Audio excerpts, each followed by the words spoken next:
Welcome to the Melbourne Writers Festival at the Wheeler Centre for Books, Writing and Ideas. On this delightful early spring evening, for Travels in Dark Lands, a discussion about Tony Wheeler's excellent and at times hair-raising new book. My name is Tom Doig, and the gentleman to my left, your right, is, you guessed it, Tony Wheeler. Now, before we start, I would just like to acknowledge the traditional owners of this land, the Wurundjeri people, and pay my respects to their elders, both past and present.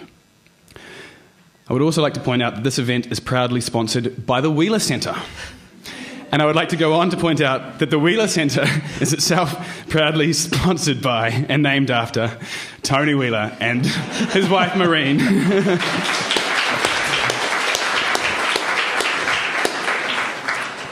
Thanks to Planet Wheeler Foundation.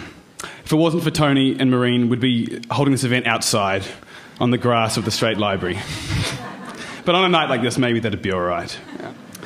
Now, Tony and I are going to banter for about 40 minutes, and then we'll have about 20 minutes of question time. But first, maybe, can I tell your life story to these guys? Only if it's very, very brief. All right, I'll skip over it. So, as most of you know, back in 1972, Tony and Maureen set off on the hippie trail overland through Asia from London all the way to Australia, and then as a result of that trip, published across Asia on the cheap. Suffice to say, this guidebook did much, much better than they expected it to.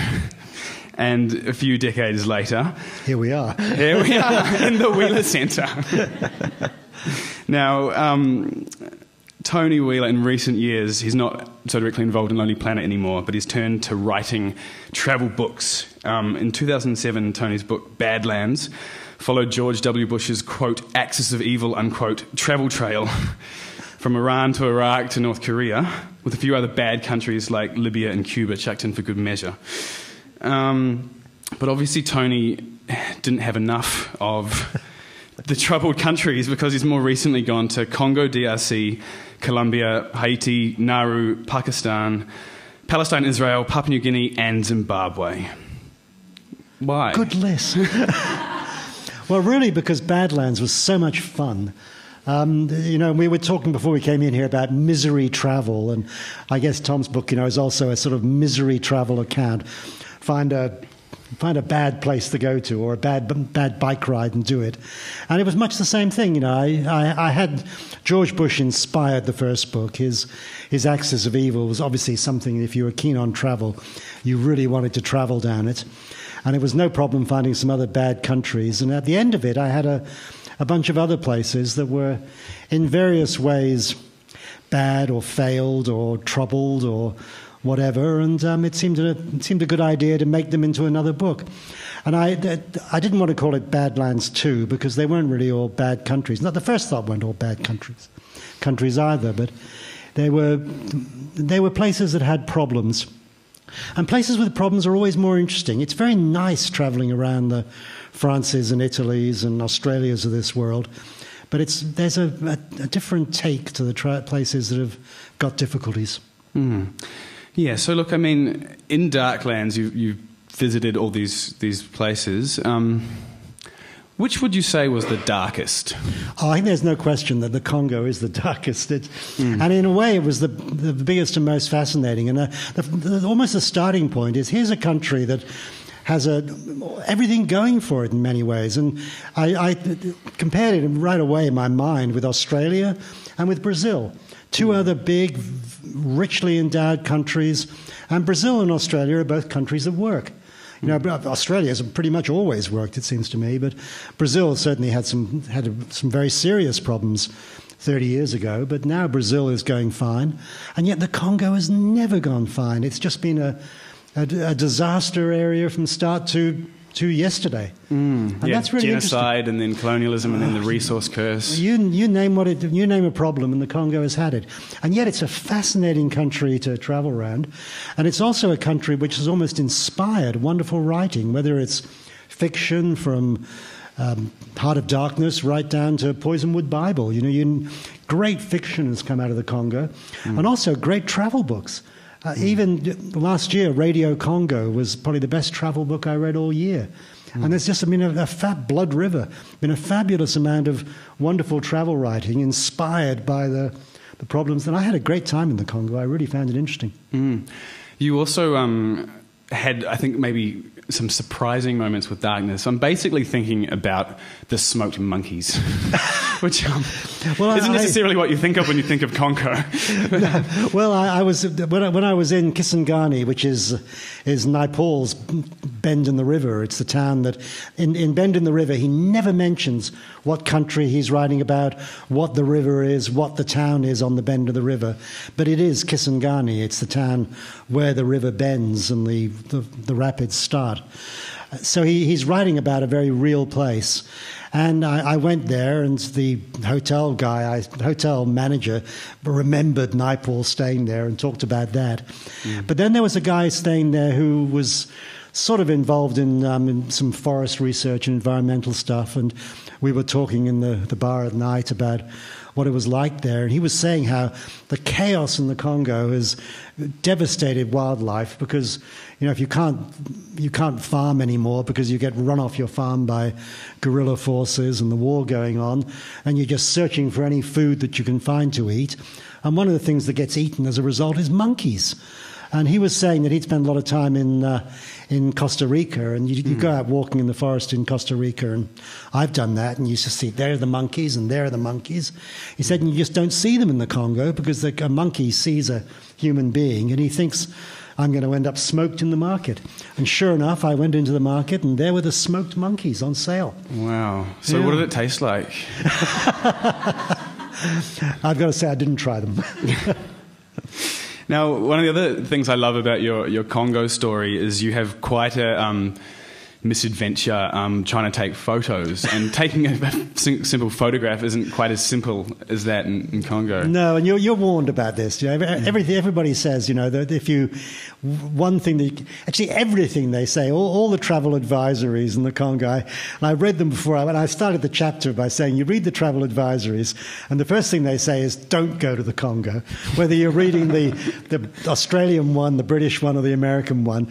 And the second one says, if you have been so foolish to go to the Congo, think of leaving. That's great advice. So get there and then turn around and go straight home again.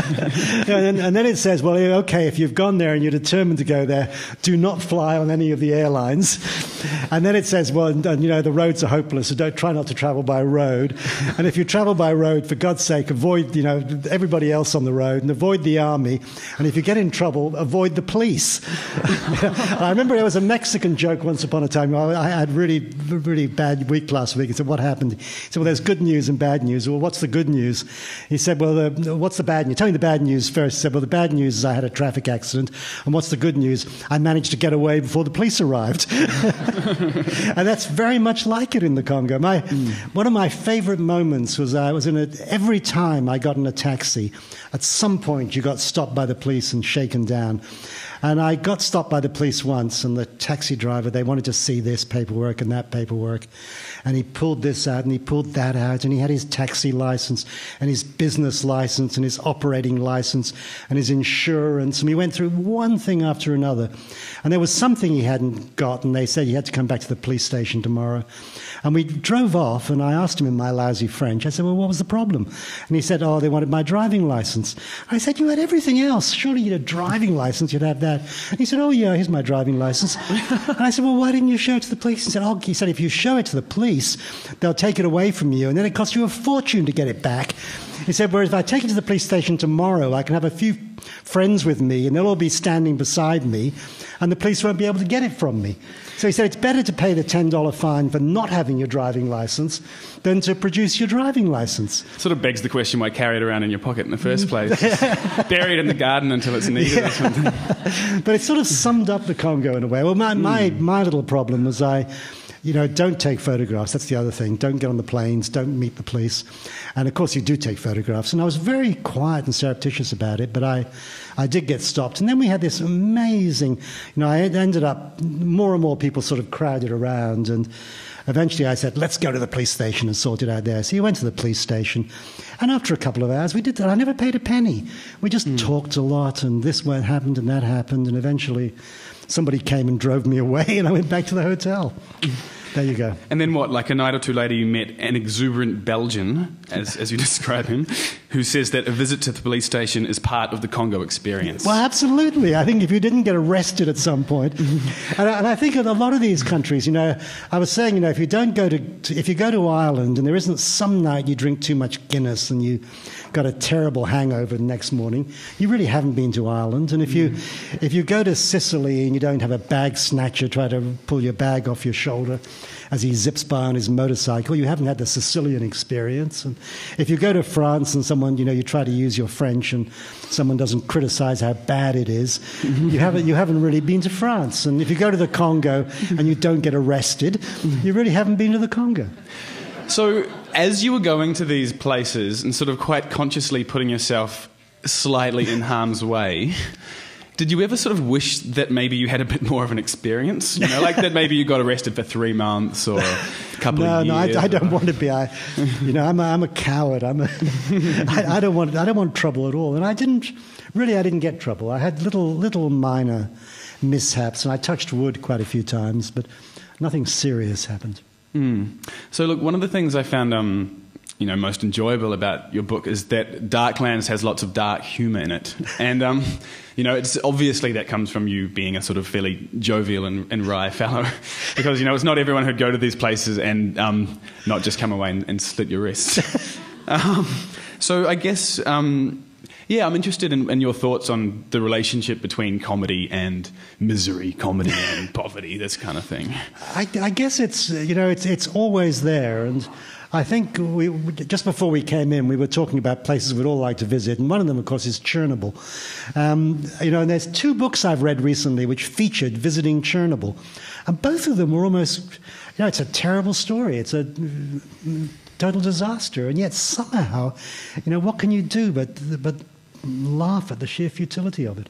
And I think some of these places, that's all you really can do in the end, is just be amazed at what a mess we managed to make of things and how somehow you come out the other end and things continue on. Look for some gallows humour. Yeah, it is that in a way. As you're walking towards the noose, sort of say, can I have a scarf? My neck's cold. This kind of thing. Could be. Yeah. Look, so you're a very well-travelled man.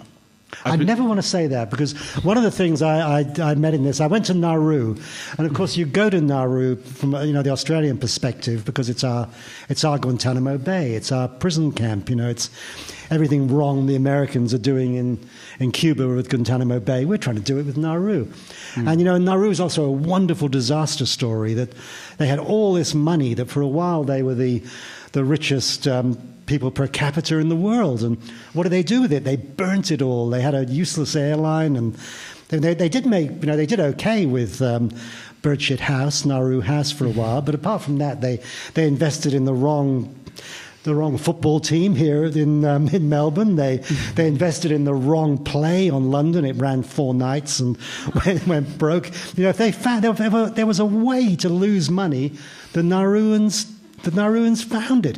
I even met a banker recently who worked for the bank that invested their money, and he said there was a 10-year period when everything was going uphill. You could not lose money. And he said, and we managed to not lose money for the Nauruans, but we didn't make any money for them. Mm-hmm. And I said, well, how did you do that? He said, well, we just kept on.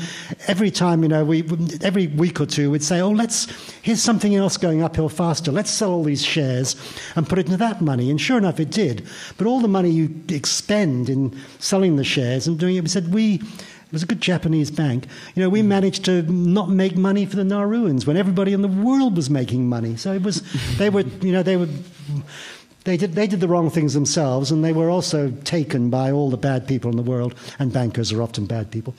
So it was a wonderful story. But why do people go to Nauru?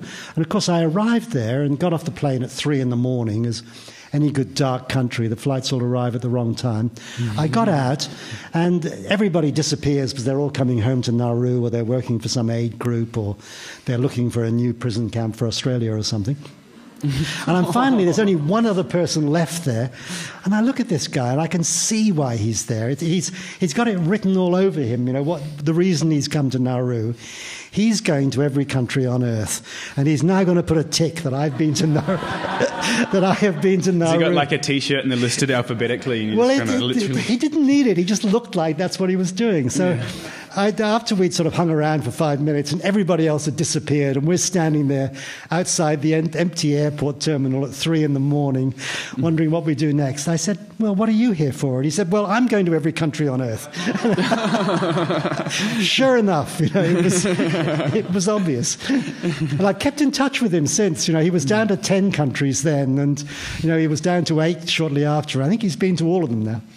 So do you think that like for you, you've been to many varieties of the Third World many times. Do you feel like you become slightly maybe immune to the darkness or to the sort of confrontingness of it? Or do you think that, the other option is maybe there's a sort of cumulative horror that builds up in you as you see how messed up the world is? I really wanted to see all these countries I really had an interest in.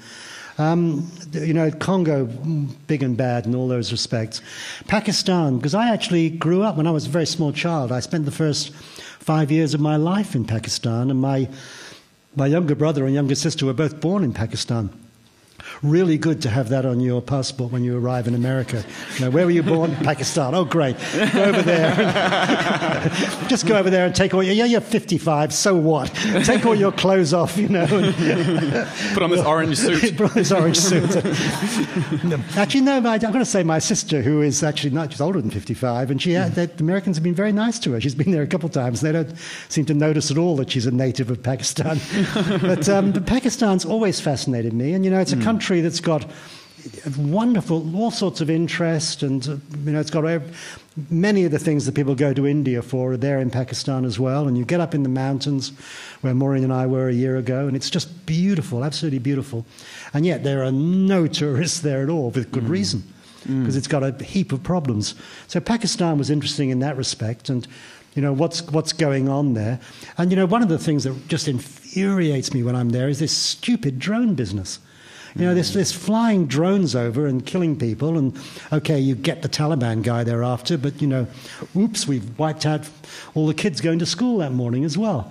It does not make you very popular, and I'm just amazed that Americans haven't realized this. You go there and you travel through Pakistan and you realize why the American government is so unpopular in Pakistan, and deservedly so. So you say, I think in Badlands, that the drone is like a perfect weapon, that every time you pull the trigger, it shoots yourself in the foot. Well, it does. Every time you use one of those drones and kill another Taliban guy, and also at the same time kill a half dozen other people, you are making yourself less and less unpopular, and you're recruiting people for the bad guys. So, Pakistan was interesting in that respect. And then Bougainville, the island in Papua New Guinea off to the east of the country, which had this amazing civil war going on just on Australia's doorstep, basically, and yet somehow we never noticed it happen. The only thing that Mr. Pip, that wonderful book by Lloyd Jones, which sort of, in a way, tells the story of what went on in Bougainville in that time, but there's so little else written about Bougainville, so it was really interesting to go to Bougainville and see. I went up to the big mine site, the Rio Tinto mine, the thing that really... It was because of the mine that the whole Civil War took place. And you go there, and it's like a scene from a Mad Max movie. It's the post-apocalyptic scene. This town, which has been deserted for 20 years and has gone back to the jungle. And there's up at the mining town, all these apartments that are all completely... Every window's gone. They're totally empty. And a cinema that's burnt out. And a 50-metre... Olympic-sized swimming pool with the vines growing up through it, and it is just an amazing thing to see. That's worth the trip. Yeah, fantastic. So after Badlands and Darklands, you've got 2 books, you've got 17 bad/dark countries. Have you crossed off all the bad/dark countries on your bad list, or the bad list still growing? I had a list at the start, and one of the ones I would really have loved to put in this book, but everything went totally wrong. Even I'm not willing to go to Syria at the moment. And Maureen and I did go to Syria before it all went wrong. And Syria is an amazing country to travel around. It's got every sort of history you could ask for. It's got the Greeks were there, the Romans were there, the early Christianity was there, Islam's there, the Crusaders were there. Everybody came in and went through, and you travel around, the food's good. They make some quite nice wine there. The beer isn't bad. It's a wonderful country to travel around, and then right now it is a complete disaster. So that would have been a very interesting country. But the one that I didn't actually put into this book, and if I'd had another month or so, I would have put it in, was Somalia. Actually, even Somalia, it's got better, and now it's got worse again in the last month or two. Really? But Somaliland, the one little bit of Somalia most of Somalia was run by the Italians as a colony, but the Somaliland bit was run by the British, and somehow the Italian bit doesn't work as well as the British bit. And I came back from New Guinea, from Bougainville, and I flew into Tullamarine, and who should pick me up at Tullamarine Airport but a taxi driver who was from Somaliland. And, you recognise, there's lots of them in Melbourne. People are from the Horn of Africa, Eritreans, Ethiopians, Somalians. There's a look that you recognise. So I said, where are you from? And he said, I was from Somaliland. So I said, Hargeisa, the capital. He said, how did you know that? So we got talking about Somaliland, and he was saying, you really should go there. He said, my wife's back there at the moment. One stop from Melbourne to Somaliland. You get on the plane at Tullamarine, you get off in Dubai, and then you fly on from Dubai to Hargeisa. Wow, how convenient. You could be worth doing. And then you get on the plane and fly right home again, right? The only trouble is that there's only 3 places in the world, because nobody recognises Somaliland. They've got a functioning government, they've got their own currency, they haven't got all the problems the rest of Somalia has got, but nobody will recognise them. And as a result, they're not on the UN, like Nauru. They haven't got embassies all around the world. So there's only 3 places you can get a Somaliland visa. One of them is Washington, D.C., or maybe it's New York for the UN, but it's in America anyway. One of them is Addis Ababa in Ethiopia, and the other is in London. So last November, I was in London. I thought, well, maybe I'll go to Somaliland for this book. I might as well get a visa while I'm here. So I looked up where the Somaliland embassy was, and it's not in Kensington or Knightsbridge or... where is Assange hanging out right now? He's right behind Harrods. The Ecuadorian embassy is right behind Harrods. Well, the Somaliland visa isn't anywhere nice at all. It's in the East End, and you have to go out to some tube stop you never stop at, and then walk down the road half a mile, and then take a left turn, and you find this tatty old building, and you go up to the 3rd floor, and there you open the door is the Somaliland embassy, and they were delighted to see me. I was Is it like an embassy and dry cleaners or something? So they said, I said, I want a Somaliland visa. Fantastic, here's the form, and I filled the form in. And the guy said, I didn't have to come back next week. They were going to stamp the visa in my passport right now. And they said, when are you going there? And I said, I'm not really sure. They said, well, it's okay. Your visa lasts for 3 months. And I thought, 3 months, that's not good. I don't think that's going to work, November, December, I'm not going to get there by February. And I thought, oh, dear, what am I going to do? He said, that's not a problem. He said, don't tick the one visit. He said, tick the multiple entry.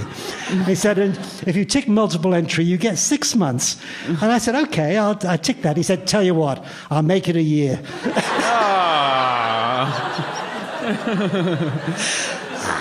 I loved it.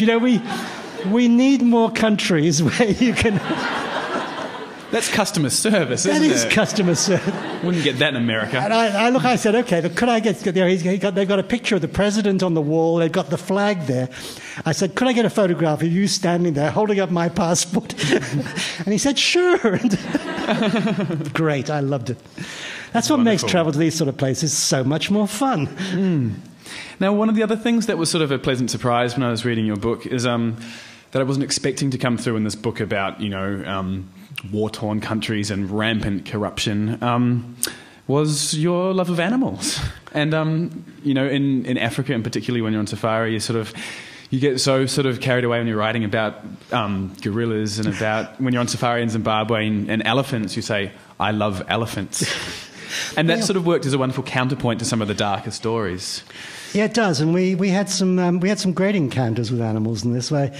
I did one of the things you can do when you're in the Congo is do the gorilla stuff, and people they go to Uganda and to Rwanda to walk out with the gorillas, and in Rwanda, because they only allow a certain number of people a day to go out and meet the gorillas, as it were, and you've got to apply and wait for months to get on the list.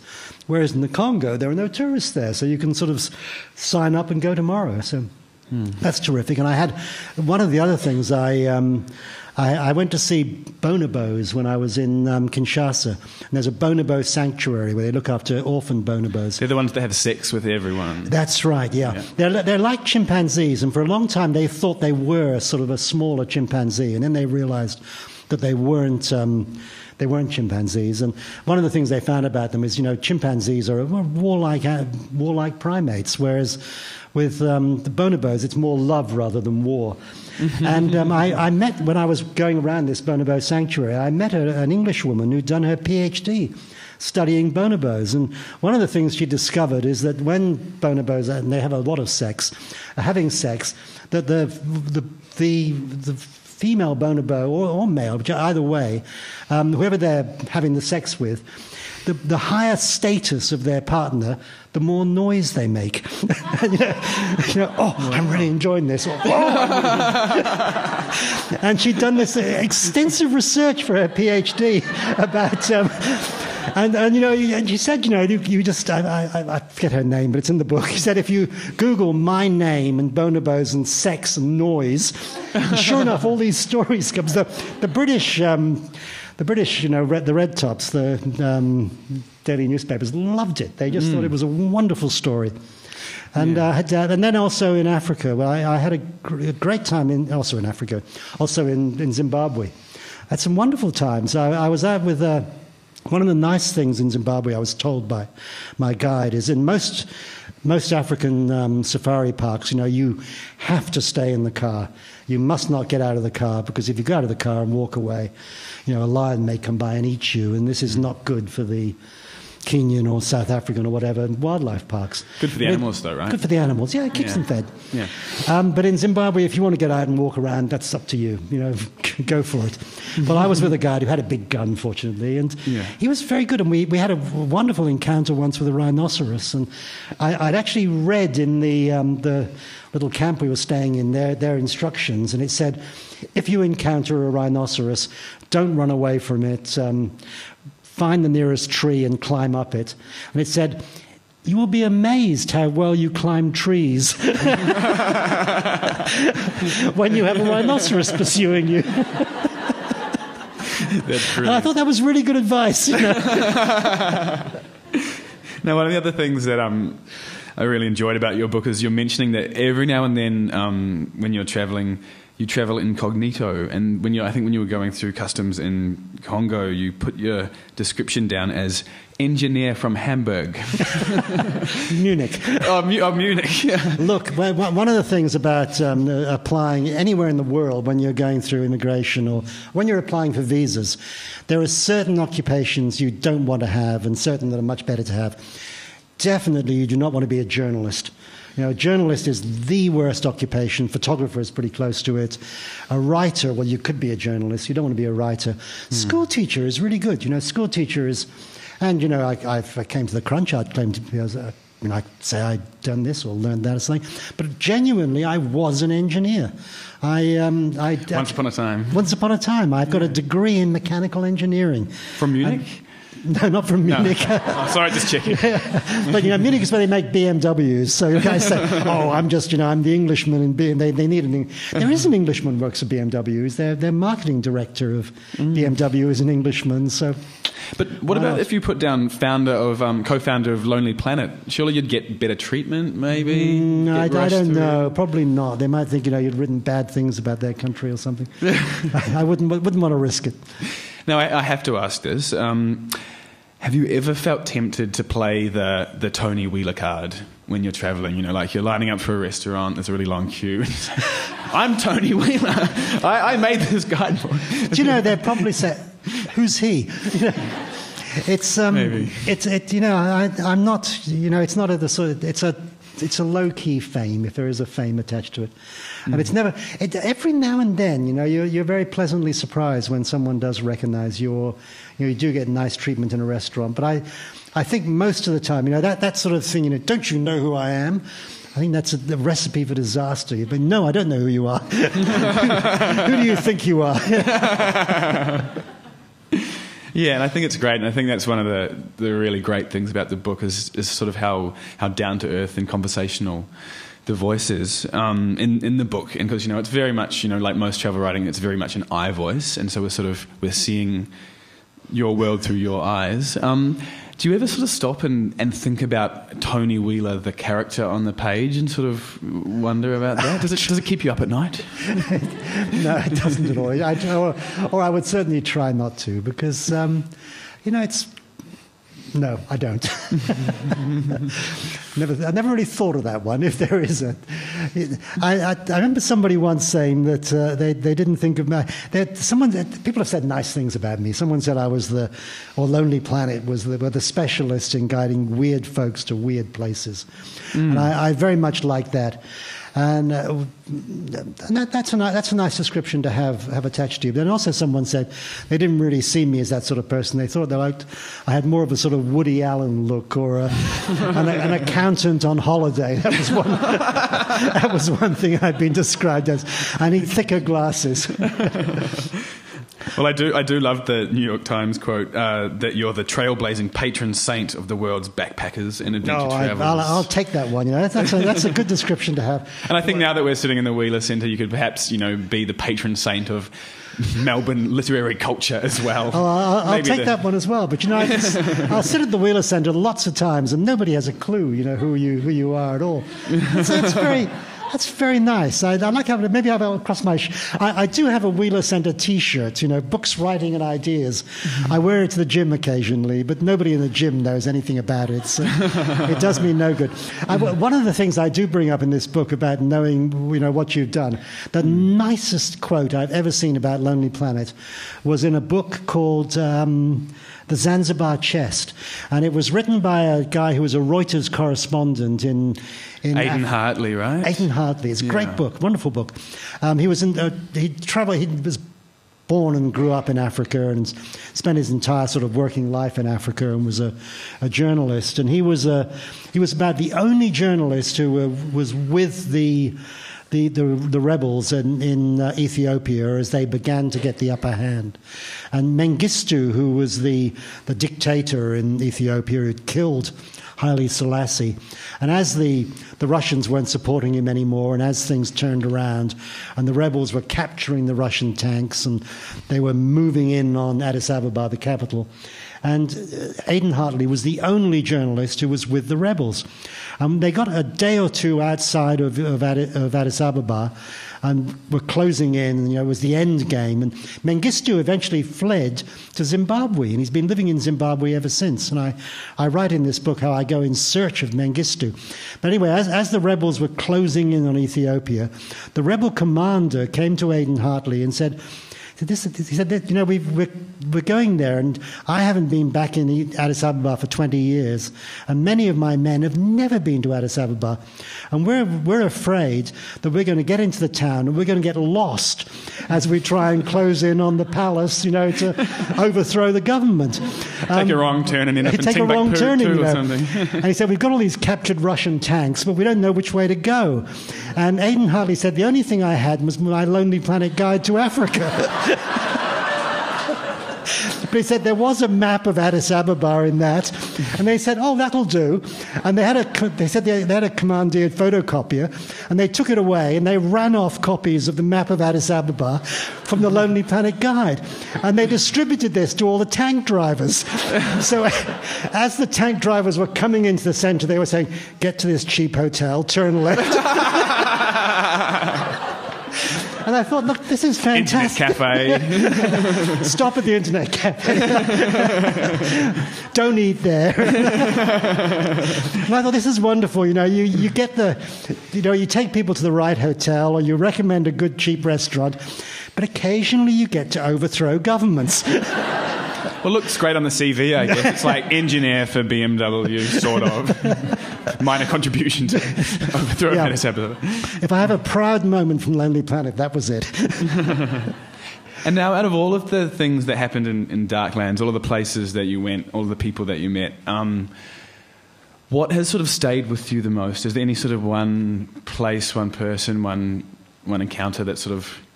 There were a lot of things, and I guess one of the things is you go to these countries and things have been so dark and so bad, and yet all of them, people, in a way, come out at the other end. And, we in the West have it so easy that everything works so well for us, and there's so little problems. And you meet these countries that have been at war for years, and yet they come out the other end and things look up and they're hopeful, and they keep thinking that life's going to get better, and you hope for their sake it does. And I had lots of great moments. And I put Israel and Palestine in this book, and I knew I was going to have to do this because there's countries with problems, and it's a difficult place to write about, because whatever you write about it, you know that it's going to be taken badly by one side or the other.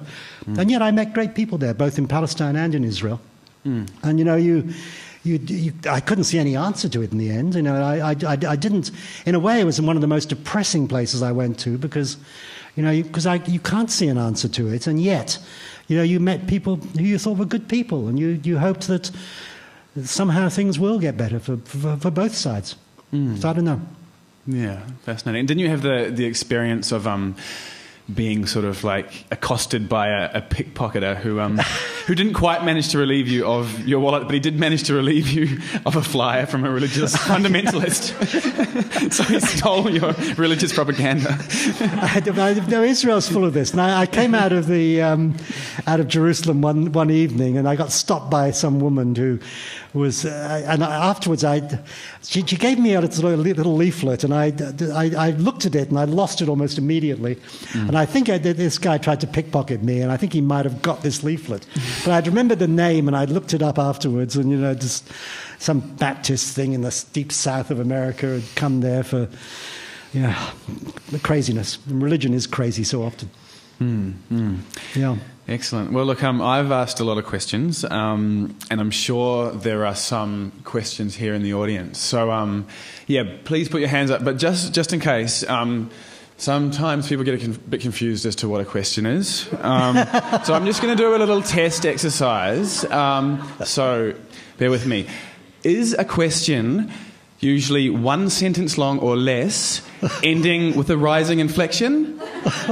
Yes, it is. All right. So all of us now, if we hear something which doesn't sound like a question, feel free to start heckling. Thank you. If I may, two really brief questions. The first is, what is the future of guidebooks? And secondly, what is the future of Lonely Planet in the hands of its new owners? Well, I wish I hadn't answered both those questions, because I would sell the answer for a large amount of money. Who knows what the future of books is? We're all, we read more words than ever. We don't always read them on paper anymore. We read them. I thought I've just read Tom's book as an e-book. I couldn't get it where I was as paper. I've got a paper copy now, but I read it as an e-book, and I'm very happy for people to read books as e-books rather than on paper. I think it's funny on paper, but I like paper. Paper's still a great thing. It's better at night, although who knows anyway. But I think that there will be a future for guidebooks, because we'll still want information, but we want to use the other things as well. So there's a future for both, and they're not mutually exclusive.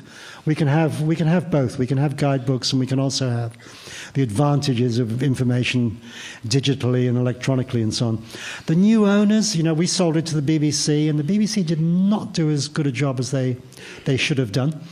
But the new owners, I have no idea. I think if you were anybody in the media world today, you cannot sit on your hands and think, well, this is all going to go on.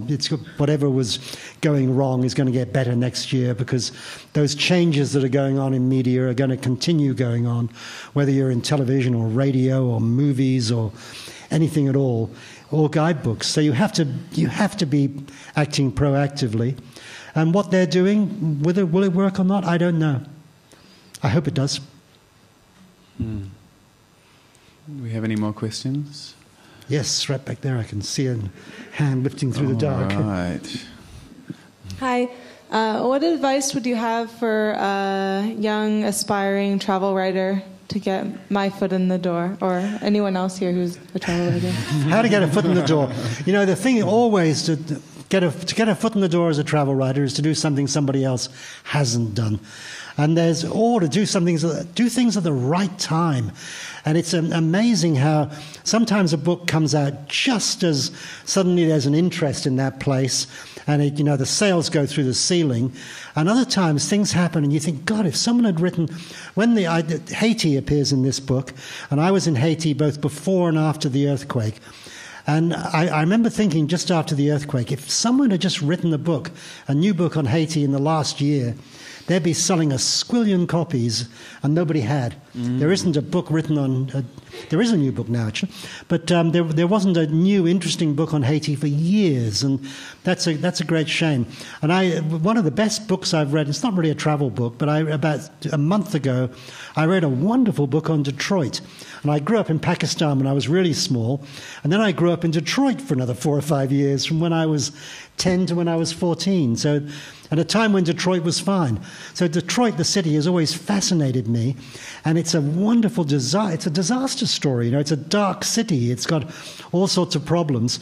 And this guy, I think his name's Mark Benelli, has just written a wonderful book on Detroit. It's extraordinarily readable. It's got everything in it. It's got Motown. It's got the Motor City. It's got bad government and bad things happening and wonderful architecture going to waste and all sorts of things. And he managed to bring it out a month before Detroit goes bankrupt. So I'm sure he must be selling a lot of copies of that book now, because it came out at just the right time. And that's my advice. Do a book at the right time. So befriend seismologists. Yes. Go to countries just before they collapse. If you can find, somewhere where the war is about to break out or something's about to go seriously wrong. A friend of mine has just written a book called A Tourist in the Arab Spring. He managed to travel around all the Arab Spring countries just as things were going disastrously wrong. Brilliant. But, I have read a wonderful book on Italy in the last year or so. But, another book on Italy, it's really fighting to find a place on the shelves. Whereas another book on Bougainville would be wonderful. Now, maybe I'll ask you a quick question while we wait for the mic to get there. We were sort of talking briefly about the internet and this sort of thing. And you're a fantastically keen blogger. And did some of your Darklands appear in blog form before book form? Yeah, I did. I blogged quite a lot about the travel I was doing, although quite a lot of the stories that I had, I sort of thought, I'm not going to put those in. I'll save them for when the book comes out. I'm going to say, after I answer this question, I'm going to say another thing about being an intrepid traveller and being but this question first. Mm-hmm. I just wanted to ask about Colombia. Did you find travelling in Colombia dangerous? Colombia, I went to Colombia twice because it was one of the first countries I went to in this 8-country trek around dark countries. And I thought so much had changed by the time I got to the end that I had to go back and go to Colombia again. And the second time, I actually got mugged in Bogota. And in my whole life, I've had things stolen various times, but I'd never been mugged. Somebody coming at you with a knife and saying, "Give me your camera," and I gave him my camera. And I thought afterwards, this could happen anywhere. You can get mugged in Melbourne if you go to the wrong place, and not as often as you do in lots of other countries in the world. But no, I didn't feel it. And people do have trouble in Colombia occasionally, but not the way they did 10 years ago. It's a much safer country and it's one of the countries, if I was looking at one country in those dark countries, it really has turned around and things have got a lot better. I had a great time in Colombia. I've got a very good Colombian friend, and I travelled with him, and I met some very interesting Irish people in Colombia, and drank a lot of beer with them. And it's got beautiful architecture. People say it's got the best Spanish colonial architecture anywhere in South America. And it's the most diverse country in South America. It's got deserts, it's got Caribbean coast, it's got Amazon-style jungle, it's got mountains. So it's got a lot going for it. And people are starting to go back there. And there are still a lot of problems there. And there's also been a very good book written just recently called Short Walks from Bogota, which captures a lot of those troubles very well and explains why, even though things are a lot better, they're not all sorted out yet, and it still has a long way to go. But no, I enjoyed Colombia very much. But the other thing I was going to say about being the different traveller, I was asked recently about travelling in difficult... Saudi Arabia appears in Badlands, not in Darklands. And I had a wonderful time in Saudi Arabia. I travelled around, I found it very interesting, and there aren't many tourists there, so you get that tourist experience of being in a very interesting country, but there are lots of tourists. There are lots of tourists, Islamic tourists, going on the pilgrimage to Mecca. But apart from them, there really aren't any tourists. And I had a wonderful time, and I came away at the end and said, well, I had a great time, but I was a guy. If I was a woman travelling around, this would be an entirely different situation where you have to be covered over in a black tent all the time, and you have to have a responsible male relative travelling with you at all times. This can be your teenage son if you're a woman. He's responsible and male, but as a woman, you're not, until you get past 40. Once you're past 40, you're over the hill. And then you're allowed to travel. It's a crazy kind. I always say that the maddest country I've ever travelled in was North Korea, and the second craziest is Saudi Arabia. But shortly after I was there in Saudi Arabia, one of Lonely Planet's women travellers updated the Saudi Arabia guide. She came to the commissioning editors at Lonely Planet and she said, I can do it. I can travel around Saudi Arabia as a woman and update that guidebook. And she took it on as a personal challenge, and she did it. And I was so impressed by that. I thought that was just an amazing thing to do. And really, some of the best writing that comes out of the Middle East is by women, because they get this sort of honorary male status almost. So they do get to sort of travel around. It's still difficult, but they manage to do that. But they also have the entree to the female side of... In fact, there's a Sex and the Citadel. There's a talk coming up in the Melbourne Writers Festival, which will, I think, reflect on some of that. But they also have an entree to the female side of these countries that men have no access to at all. So there's some wonderful writing comes out of the Middle East, and always has done, by women writers. Excellent. We have a man standing there. The microphone. Thanks for having a chat. Mine's a two-part question, so sorry about the length. Why'd you sell Lonely Planet, and why'd you sell it to BBC? Well, we sold Lonely Planet because we weren't getting any younger. It wasn't a Murdoch family dynasty. We didn't have a James and a Lachlan. Haven't they done a wonderful job? We didn't. It wasn't going to. Our kids didn't want to take it over and run it, and so it wasn't going to carry on as a family dynasty. And although I may blog and I may be interested in the internet, it isn't something that I have a mad passion for. Whereas I did have a mad passion for the guidebooks. And if you're going to be doing anything in business, if you're going to be doing it, you've got to have a mad passion for it. If you're going to be selling, I can see a bookseller over there, and I know he's got a mad passion for books. So thank you, Mark. You've got to have a mad passion for what you're doing, and we didn't have a mad passion for the digital side of books that it was coming into. So it was time to sell and do something else. Have time to travel. And we did talk to other people other than the BBC, and the BBC just seemed like really good partners. And I think a little bit of what went wrong was that we hadn't realised quite what a political animal the BBC is. And we hadn't realised that, and I don't think they had either, that suddenly there was this, they'd been so successful, BBC Worldwide, in marketing Top Gear everywhere and selling these programmes and doing things and doing all the things that it was supposed to do, and that suddenly people in Britain said, but buying Lonely Planet's sort of a step too far, and they suddenly said, oh, and they sort of pulled back, and instead of jumping in and putting their foot down and driving faster than ever, they sort of slowed down and pulled into the side a little bit. And I'm sorry, they just didn't do as good a job as they possibly could have done. So it didn't turn out as well as we hoped it would have done.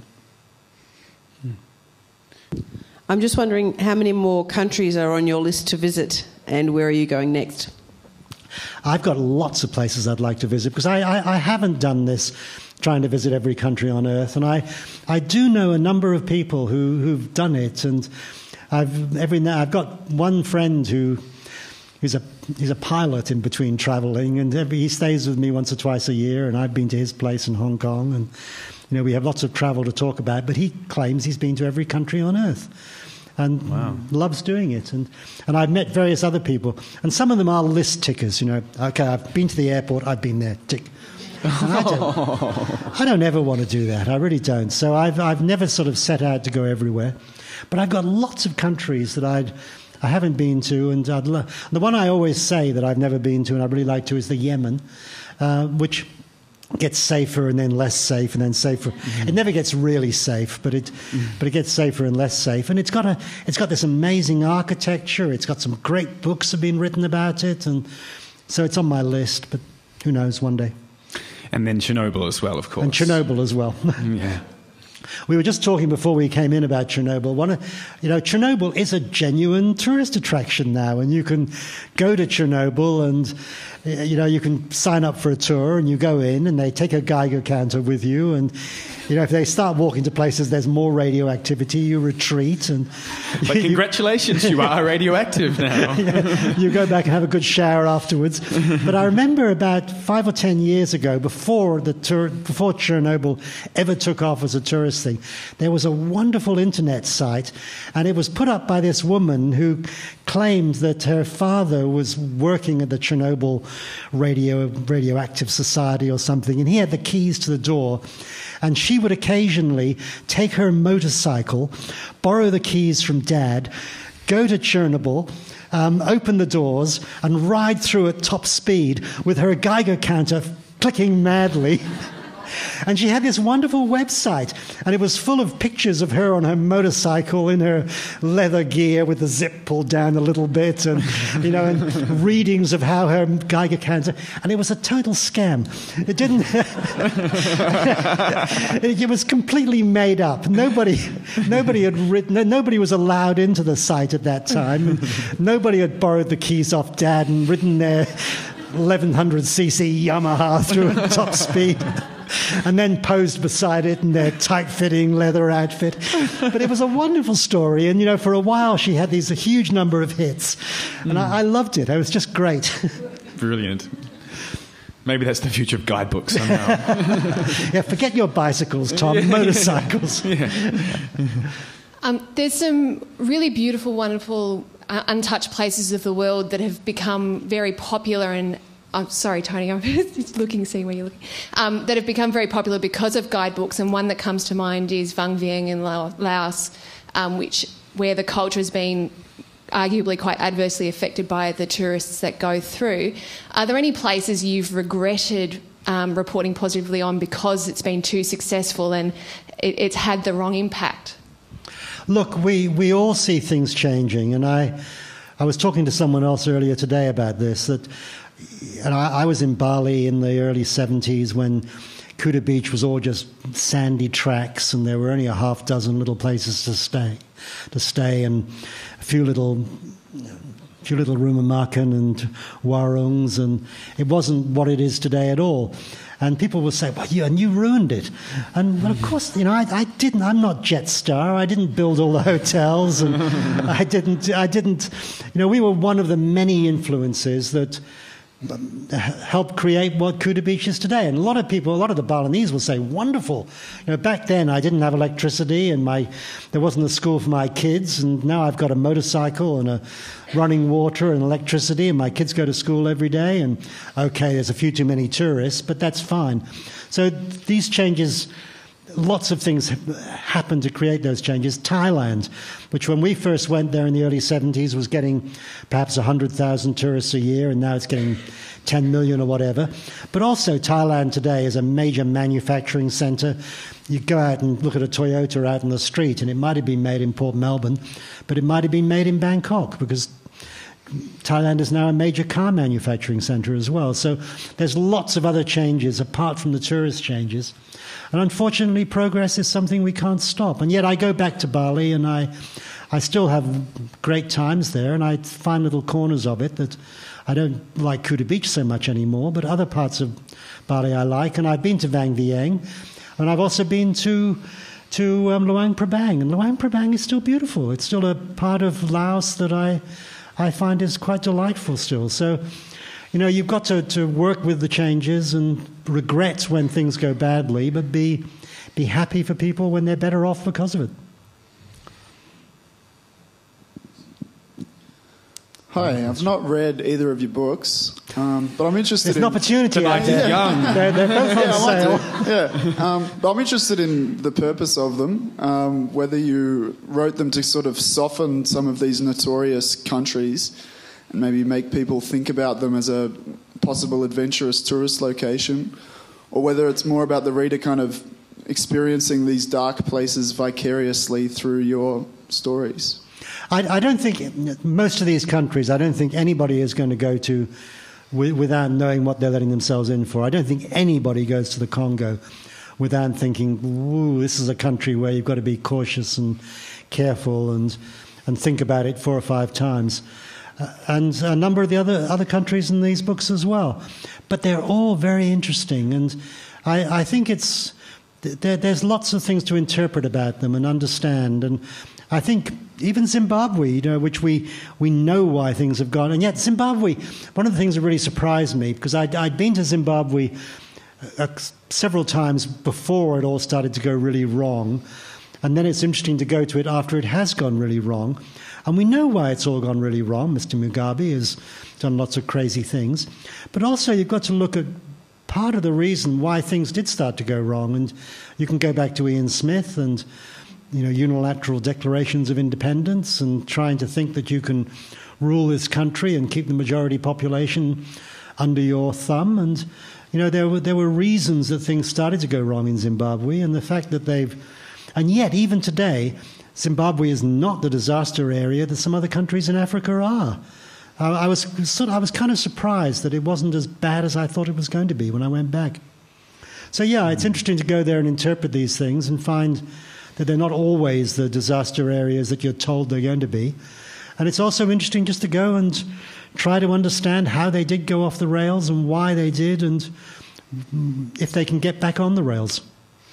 And I went to Mongolia because there were 2 towns called Moron in it. We have a question now? And it's a good book he's written. We shouldn't let all the talk get onto my book, because I think Tom, I read. No, you're the talent here, Tony. I don't mind giving you a plug, Tom. I thought Moron to Moron was a great book, and Moron actually it means river, doesn't it? It means wide flowing river, yes. Yeah, so you can have lots of Mount somethings in various places, and I've been to one of the 2 Morons, except I didn't go by bicycle. I went by helicopter, much more comfortable. But it was an interesting town to go to. Yeah. Moron to Moron. Where do you categorize Iran, and did you have a good time there? I had a wonderful time in Iran. Iran was in Badlands rather than Darklands. And Maureen and I travelled through Iran in the early 70s, and then I went back again in the late 70s, just as it was all about to tip over the edge, and then again for Badlands. And one of the remarkable things about Iran is nearly everybody who goes there has a wonderful time. And they come away thinking, what a civilized, interesting country. This is a country where that poets are highly esteemed. You know, some of the national heroes are poets, and people like to sit around drinking tea and quoting poetry. And this is a charter member of the Axis of Evil. You know, Axis of Evil and poetry readers. And you know, I had a great time there. I never once sat down in a tea cafe or a restaurant without somebody coming over and saying, "You're by yourself. We speak English at our table. Why don't you come over and talk with us?" You know, there was just friendliness everywhere I went. But the first night I was in Iran doing the Badlands thing, I'd got an invitation to a little party, and once we got in this apartment and the curtains were pulled down, immediately the women were wearing t-shirts and jeans instead of the overall black tents that the mullahs would like to have them dressed in, and there was alcohol there. And my first morning in Iran, I've got a hangover. This is totally wrong. And I was saying to them, "Well, where does the beer come from?" They said, "Oh, the beer all comes from Turkey." And they said what it is one of the militia groups, to finance their armaments and so on, they bring in 5 containers of armaments and so on, and the final container is Turkish beer. And then they make the money from it, and that's how they finance themselves. So that's where we get our beer from. So, you know, all this stuff goes on, and it was really fascinating in that respect, the way they sort of laughed at some of the crazy things that goes on in the country. It's a fascinating place. Brilliant. I think we've got time for one more question. Hi, Tony. I was wondering if you could recommend some interesting travel destinations somewhat closer to home, and particularly to Melbourne, for people, and I'm sure there's many of them in the audience, who have gone off on our overseas experience, come home to Australia, and now need to confine our wanderlust more to trips that can be fitted in within, say, annual leave from work. I'm sure there's plenty of them, and I'm sure you could recommend some good ones. New Zealand's good, isn't it? New Zealand's great. As long as you didn't grow up there like I did, New Zealand's great. There's a New Zealander recommending it. Or East Timor. I mean, there's a country that needs more visitors, and I went to East Timor not for Badlands or Darklands, although I thought about it for both of them. And I wrote a Lonely Planet guide to East Timor, and you know, I went there and then it all went bad, and then it's got better, and people are visiting East Timor now, and it's got a lot of interesting things, and short flight from Darwin. You'll do a lot of good you'll help their economy. They'd like to have more tourists. So if you can't afford New Zealand, East Timor, or if you can't afford East Timor, New Zealand. Thank you very much. Great, thank you so much. I've been Tom Doig. Tony Wheeler has been Tony Wheeler. We're in the Wheeler Centre. It's a special night. Good night.